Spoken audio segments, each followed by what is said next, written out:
Pakistan Fisher फोक forum तरफ़ां कराची जे hotel में Indus delta ऐं सिंध में दरिया लाइ इंसान ज़ात वारो हक़ जे उनवान हेठि सेमिनार मुनक़िद कयो वियो। सेमिनार में पाकिस्तान फिशर फोक फोरम जे चेयरमैन सैयद मोहम्मद अली शाह, पाणी माहिर हसन अब्बास, नाले वारे मुहक़िक़ गुल हसन कलमती, क़ौम परस्त अॻवान अब्दुल ख़ालिक जोणे जे निसार पंवर ऐं ॿियनि शिरकत कई। सेमिनार में मुहाणनि बाबति डॉक्यूमेंट्री ॾेखारी वई। उन मौक़े ते सिंध टीवी न्यूज़ सां ॻाल्हाईंदे अॻवाननि चयो त दरिया मथां डेम अॾण सबबि बदीन, सिजावल ऐं ॿियनि शहरनि जी लखें एकड़ ज़मीन तबाह थी रही आहे। हुननि चयो त ठटे, बदीन ऐं ॿियनि शहरनि में कश्मीरियुनि खे आबाद करण बदिरां इंडस डेल्टा तबाह थियण करे लखें मुहाणा बेघर थिया आहिनि। सरकार पहिरीं उन्हनि खे ज़मीनूं ऐं अजा फ़राहम करे। सिंधु दरिया त तबाह थी आहे, सिंधु दरिया जी माहौलियात तबाह थी आहे ऐं सिंधु दरिया जो जेको कुदरती बहाव आहे उहो ख़तमु थी चुको आहे ऐं सिंधु दरिया मां हाणे पाणी जो वेकिरे जी जॻह ते सिंधु दरिया जे पेट मां वारी बि उॾामे, पर इंडस डेल्टा जेको दरिया सिंधु दरिया जो पोछड़ जो इलाइक़ो आहे जिते 40 लख एकड़ ज़मीन 3 ज़िलनि जी ठट्टो, सिजावल, बदीन जी समुंड गिड़काए चुको आहे। हिन वक़्तु बि रोज़ानो समुंड 100 एकड़ ज़मीन जेको आहे उहो गिड़काए रहियो आहे। 10 खां 12 लख माण्हू जेका आहिनि उहो माज़ी में माइग्रेट करे सिंध जे मुख़्तलिफ़ इलाइक़नि में वञी रहिया आहिनि, ज़्यादातर कराची में अची रहिया आहिनि। हिकु वॾी तबाही आहे ऐं पाकिस्तान फिशर फोरम पहिरीं ॾींहं खां वठी जॾहिं खां हीअ तंज़ीम ठही आहे तॾहिं खां डेल्टा जी बहाली ऐं सिंधु दरिया जी बहाली जे हवाले सां असां हिकिड़ी मुसलसल कैंपेन हलायूं पिया। इन सिलसिले में पाकिस्तान फिशर फोरम 14 मार्च दरियानि जो आलमी ॾींहुं हूंदो आहे ऐं उन हवाले सां असां पूरी 14 ॾींहं जी मुहिम हलाईंदा आहियूं, पहिरीं मार्च खां वठी 14 मार्च ताईं। ऐं उहो सिलसिलो असां हर साल जारी रखिया अचूं।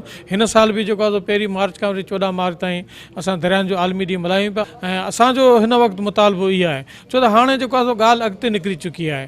हाणे त जेको आहे डेम न ठहण खां बि ॻाल्हि अॻिते इहो सॼी दुनिया में हाणे थिए पियो। हाणे समूरी दुनिया में जेको आहे दरियानि खे इंसानी ज़ात जी हैसियत वारा हक़ ॾियण वारी मुहिम हले पई, तहरीक हले पई ऐं पाकिस्तान फिशर फोरम बि हाणे जेको आहे सो चाहे थो त सिंधु दरिया खे हक़ ॾिना वञनि, सिंधु दरिया जो बहाव जो हक़ हुजे, सिंधु दरिया खे पंहिंजे वेकिरे जो हक़ हुजे, सिंधु दरिया खे पंहिंजे आख़िरी मंज़िल ताईं पहुचण जो जेको आहे सो हक़ हुजे, उहो मुहिम असीं हलायूं पिया।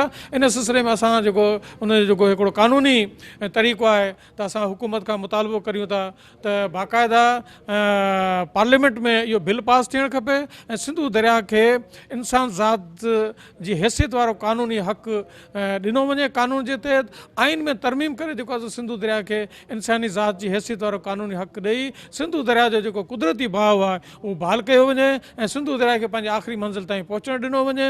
ऐं हाणे जेको आहे सिंधु दरिया ते कंहिं बि क़िस्म जो कट, कंहिं बि क़िस्म जी डाइवर्जन, कंहिं बि क़िस्म जो डैम जेको आहे हाणे न ठहणु घुरिजे। उहो चाहे कालाबाग डैम हुजे, बादशाह डैम हुजे, अकोड़ी डैम हुजे, को सिंध बैराज हुजे, को बि बैराज बि न ठहणु घुरिजे, ना ई जेको आहे सो डैम ठहणु घुरिजे। हाणे जेको आहे वक़्तु आहे सिंधु दरिया खे बहाल करण जो, सिंधु दरिया खे हक़ ॾियण जो। शाह साहब बि ॿुधाइजो त कश्मीरियुनि खे सिंध में ज़मीनूं ॾिनियूं वञनि पियूं, ख़ासि करे ठठो, सिजावल, इन पटीअ में अॻे ई हितां जा माण्हू इंतिहाई परेशान आहिनि। जेकॾहिं वरी इन्हनि खे ज़मीनूं ॾिनियूं वञूं छा त आउं त हैरान आहियां त जेकी डैमनि जा मुतासिर आहिनि, छो डाउन स्ट्रीम में जेके माण्हू मुतासिर आहिनि, तबाह आहिनि, बर्बाद आहिनि, जेकी डेल्टा तबाह थी आहे उहो त डैमनि जे करे। हे त जेको आहे वॾे में वॾा जेको डैम जा मुतासिर आहिनि। असल में जेको आहे सो इन्हनि खे कंपलसेंट करणु खपे, उन्हनि खे जेको आहे सो उन्हनि जो अज़ालो करणु घुरिजे। हाणे उन्हनि खे जो अज़ालो करण जे बजाए जेको मंगला डैम जा जेके मुतासिर आहिनि उन्हनि खे वरी जेको आहे सो डैमनि जे मुतासिर जेके माण्हू उन जे इलाइक़े में ज़मीन ॾिनी पई, इहा आउं सम्झो नाइंसाफ़ी आहे ऐं इहा इंसानी हक़नि जी ख़िलाफ़ वर्ज़ी आहे। असां त मुतालबो कंदासीं त जेकी 40 लख एकड़ ज़मीन जेकी आहे समुंड गिड़काए वियो आहे डेल्टा जी, असांखे जेको आहे उहो वापसि वराए ॾियो। किथां वराए था ॾियो, इहो रियासत जी ज़िम्मेदारी आहे। तो इंडस डेल्टा में बुनियादी तौर पे जो पानी है जो ऊपर दरियाओं में से आता था वो आना बंद हो गया। ये डेल्टा कुदरत ने बनाया था। तकरीबन 200 मिलियन एकड़ फुट पानी आता था, जिसमें कम से कम भी 250 मिलियन टन रेत और मट्टी होती थी और वो इस जगह पे आके फैल जाती थी। और ये फैलने के बाद ये समंदर के बीच में हर साल 3-4 मीटर आगे मज़ीद ज़मीन बन जाती थी और ये तकरीबन 1830 तक तकरीबन ये सिलसिला चल रहा था। फिर अंग्रेज़ ने 1850 से नहरें शहरें बनानी शुरू की, इधर पानी आना कम हुआ और उसके बाद में सिंधास मुआहदे में जो डैम और वगैरह बने उसके बाद तो बिल्कुल ही डेल्टा में पानी आना बंद हो गया, जिसकी वजह से वो जो समुंदर की लहरें हैं उन्होंने अब ऊपर से तो मिट्टी आ नहीं रही जो पहले इसको बचाती थी, यानी पहले ये था कि समुंदर की लहरें आती थी मिट्टी ले जाती थी, ऊपर से और मिट्टी आ जाती थी और मिट्टी ज़्यादा आती थी और पीछे जो है वो समुंदर की वेव्स कम लेके जाती। अब ऊपर से मिट्टी बंद हो गई, नीचे से वेव एक्शन शुरू है। तो इस अब इसमें एक इस्लामाबाद में कोई साहब थे, वो एक रिपोर्ट का हवाला दे के कोई बात कर रहे थे। वो कहते हैं कि जी इंटरनेशनल कंसल्टेंट की रिपोर्ट आई है और वो कंसल्टेंट साहब कहते हैं कि जी अगर इंडस डेल्टा में 8 MF पानी इसको मिलना शुरू हो जाए तो इसका जो है ना वो ये डेल्टा बिल्कुल ठीक हो जाएगा। तो मैंने उन साहब से पूछा, मैंने कहा कि ये जो आपने रिपोर्ट का मेंशन किया है, क्या आपके पास ये रिपोर्ट है, मेरे साथ शेयर कर सकते हैं? कहते हैं जिस वक्त तो नहीं है लेकिन मैं शेयर कर सकता हूँ। मैंने कहा मेरे ख्याल में ये रिपोर्ट जो है ये दुरुस्त नहीं कह रही, क्योंकि अगर ये रिपोर्ट कहती है कि 8 MAF पानी इसमें आना शुरू हो जाए तो ठीक हो जाएगा, वो डेल्टा जो कुदरत ने 250 MAF पानी और उसके साथ 200 MF पानी और उसके साथ तकरीबन 250 मिलियन टन सिल्ट से जो डेल्टा बना है वो 8 MF पानी से कैसे ठीक हो सकता है? और आप पानी ले भी आए तो वो सिल्ट कहाँ से आएगी, वो रेत और मट्टी कहाँ से आएगी? क्योंकि डेल्टा जो है वो सिर्फ पानी से नहीं बनता, उसके साथ रेत और मट्टी भी आती है। और जब आप ऊपर डैम बनाते हैं, बैराज बनाते हैं, वो पानी तो छोड़ देते हैं, रेत और मट्टी को रोक लेता है। तो कहते हैं देखिए जी आपने रिपोर्ट तो पढ़ी नहीं है, फिर आप ऐसी बातें क्यों कर रहे हैं?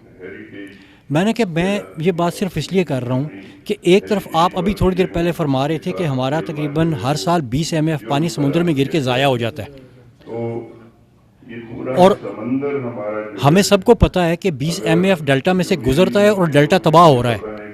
तो मुझे बताएं जब 20 MF गुजरता है और उससे तबाह हो रहा है तो 8 में ठीक कैसे हो जाएगा? तो ये जो इंटरनेशनल कंसल्टेंट्स हैं, ये जिन लोगों से पैसा लेके रिपोर्टें लिखते हैं ये उनके लिए लिखते हैं, हमारे लिए तो लिखते ही नहीं है। तो इसलिए हमें अपनी कैपेसिटी डेवलप करनी चाहिए कि हम दूसरों की जो कही हुई बात है हम उसके जो है वो तकाबली जायज़ा ले सकें। ही जो सिंधु दरिया है इहो जीअं असां चवंदा तहज़ीबुनि जी माउ आहे, इंडस सिविलाइज़ेशन, ऐं सिंधु दरिया ऐं तहज़ीब इहे पाण में उन्हनि जो तालुक़ु आहे। ऐं ख़ासि तौर ते सॼी दुनिया में हींअर जेको नज़रियो कंसेप्ट अचे पियो त फितरत लाइ पाणी, वाटर फॉर नेचर, जेकॾहिं फितरत हूंदी ऐं कुदरती निज़ाम हूंदो त इकानमी बि तरक़ी कंदी, इंसानी ज़ात बि तरक़ी कंदी। पर असां ॾिसूं था त पाकिस्तान में फितरत लाइ या नेचर जे लाइ, डेल्टा लाइ, ढंढुनि ढोरनि लाइ पाणी एलोकेट नथो कयो वञे। त हिते बि इहा ई ॻाल्हि थी त असां फितरत जे बहाली लाइ, दरिया जे बहाली लाइ दरियानि जो जेको आहे उनखे आज़ादु छॾियूं, उन्हनि जा वहकरा बहाल कयूं ऐं जेका सिल्ट या लट खणी ईंदो दरिया जंहिंसां असांजी इंडस डेल्टा ठही आहे, जेके जज़ीरा ऐं ॿेट ठहिया आहिनि, उहो हाणे नथो अचे, न पाणी न अचण जे करे उहे असांजो सी इंट्रूजन थिए पियो, समुंड चढ़ी रहियो आहे। नतीजे में असांजो जेके डेल्टा आहे उहा असांजी ज़मीन जेका आहे उहा समुंड खाई रहियो आहे। त उन हवाले सां जेको हमेशह मुतालबो रहियो आहे त हिकिड़ो त डाउन स्ट्रीम खे पाणी ॾिनो वञे, डेल्टा खे बहाल कयो वञे ऐं असांजो ढंढूं ढोरा, ॿेला ऐं तिमर जा ॿेला इन्हनि खे बहाल कयो वञे। छाकाणि त सॼी दुनिया में हिन वक़्तु इहो ई मुतालबो थी रहियो आहे त दरियानि खे जेको आहे इंसानी हक़ न वञनि, उन्हनि खे फ़र्द वाहिद जे तौरु तस्लीम कयो वञे। ऐं जीअं ॿियनि दुनिया जे मुल्कनि में थी रहियो आहे त असां सिंधु दरिया खे बि फ़र्द वाहिद तौरु तस्लीम करणु खपे त जीअं असां दरिया जो जेको आहे मुस्तक़बिल महफ़ूज़ करे सघूं। दरिया हिकिड़ी जेको आहे अगरि चयो वञे त हिकिड़ो ज़िंदा हिकिड़ी ज़िंदगी आहे जेको हले पई ऐं उन ज़िंदगी सां इलाही माण्हू जेके जुड़ियल आहिनि।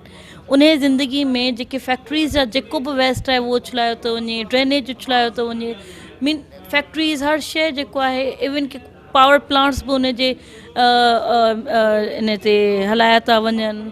ट्रांसपोर्टेशन आहे या जेका बि आहे या त इन्हनि शयुनि खे बि ॾिठो वञे की भई जंहिंमहिल हू हिकिड़ी असांखे पालण वारी जेका शइ आहे असां उन खे ख़राबु पिया कयूं त उन्हनि खे असां अकाउंटेबल कीअं था कयूं, किथे हू अकाउंटेबल थींदा? हर को पंहिंजी मर्ज़ी सां छो त हू किथे बि अकाउंटेबल न आहिनि। असांजा जेके बि डिपार्टमेंट आहिनि हू हिकिड़ो पेपर लिखी के भई तव्हां हीअ पिया कयो, हीअ तव्हां ते पेनल्टी आहे, पर अकाउंटेबल केरु थींदो? भई जेको दरिया में या जेको बि डाउन स्ट्रीम ख़तमु पियो थिए, डेल्टा ख़तमु पियो थिए, असां मूंखे यादि आहे जंहिंमहिल नंढा हूंदासीं दरिया में वेंदासीं त मथे ते पाणी ईंदो, हाणे उहो पाणी सफ़ा कोन्हे। हाणे ईअं सम्झो ईअं दुबो आहे, बसि थोरो पाणी ईअं पियो आहे त उनखे असां चऊं था दरिया आहे, त उहो दरिया न आहे। दरिया पंहिंजो असां पाण इंडस दरिया खे डेल्टा खे असां विञायूं पिया, जेको विञाए चुकिया बि आहियूं। त इहो ई टाइम आहे की असां एटलीस्ट पर्सनहुड राइट या हुननि जे राइट्स से कमु कयूं ऐं उन्हनि जा वापसि हक़ उन्हनि खे ॾियारियूं। सिंधी माण्हू सिंधु दरिया खे इबादत जे लाइक़ु शइ सम्झनि था, हुकुमरान सिंधु दरिया खे गोश्त कटे खाइण वारी शइ सम्झनि था। ऐं अॼु ॻाल्हियूं हिते थियूं माहिरनि तमामु सुठियूं, ख़ासि करे हसन अब्बास साहब कई ऐं चई त वर्ल्ड बैंक पाकिस्तान सां मुआहदनि में ज़्यादतियूं कयूं, उहा बि सही ॻाल्हि हुई, पर वर्ल्ड बैंक ॾे वियो बि लियाकत अली ख़ान हुयो। सोवियत यूनियन जो दावतनामो रद्द करे ऐं अमेरिका जे दावतनामे ते वियो हुयो। पोइ जॾहिं उन्हनि ॾे वेंदा, उन्हनि जी मालिकी क़बूल कंदा त पोइ उहे जेको हशर कंदा उहो ई कंदा। ऐं जेकॾहिं अमेरिका या वर्ल्ड बैंक जेके आलमी इदारा आहिनि उहे पाकिस्तान खे फुरनि था, त पाकिस्तान जी रियासत वरी उहो ई किरदारु वरी हिते सिंध सां इख़्तियार करे थी, वरी सिंध जा वसीला उहा फुरे थी पई।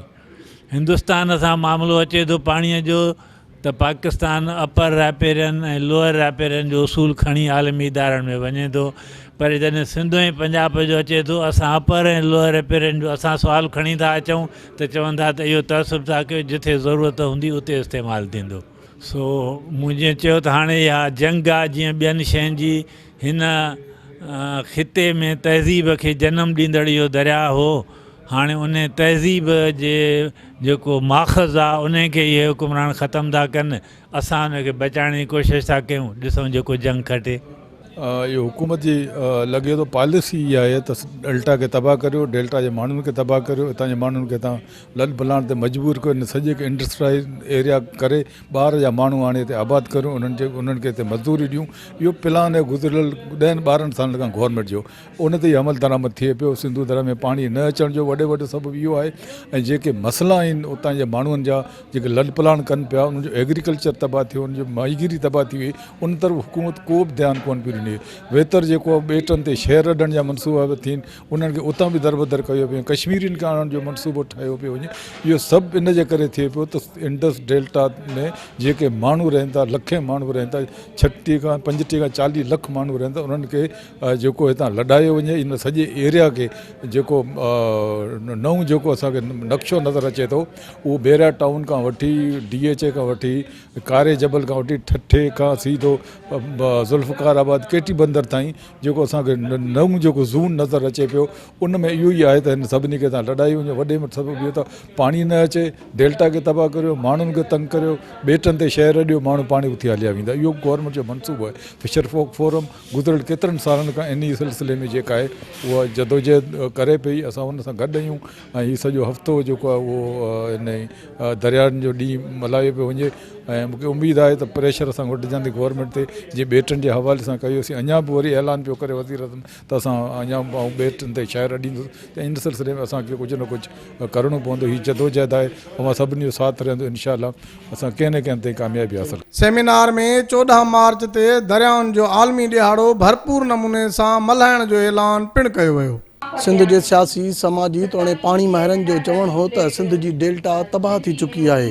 हुननि चयो त कश्मीरियुनि खे बदीन ठठे ऐं ॿियनि शहरनि में आबाद करण खां अॻु बदीन ठठे जे मुतासिरनि खे ज़मीनूं ऐं अजा फ़राहम कया वञनि। साथी रिपोर्टर नकाश ख़ासकेली, कैमरामैन अलीज़ा ज़ैदी ऐं ग़ुलाम मुस्तफ़ा सां गॾु बशीर संजराणी, सिंध TV न्यूज़, कराची।